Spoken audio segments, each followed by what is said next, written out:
Mga kapuso, nakataas ngayon ang General Flood Advisory sa ilang bahagi ng Mindanao.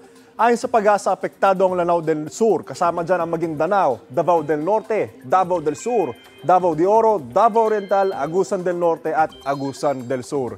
Pina-alert ang mga residente sa gitnaan ng pag-uulan doon. Easterlies ang nagpaparoon sa Mindanao at ilang pampanig ng bansa. Samantala mga kapuso, update naman tayo sa lagay ng ating dam. Bumaba ang tubig sa maraming reservoir sa Luzon ngayong araw. Kabilang dyan ang Angat, Ipo, Lamesa, Ambuklao at Binga Reservoir. Kasama rin dyan San Roque at Pantabangan, bumagal din. At bumaba pala ang tubig sa Magat at Caliraya Reservoir.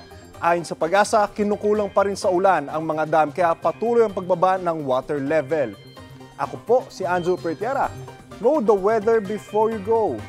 Para mag-safe lagi, mga kapuso.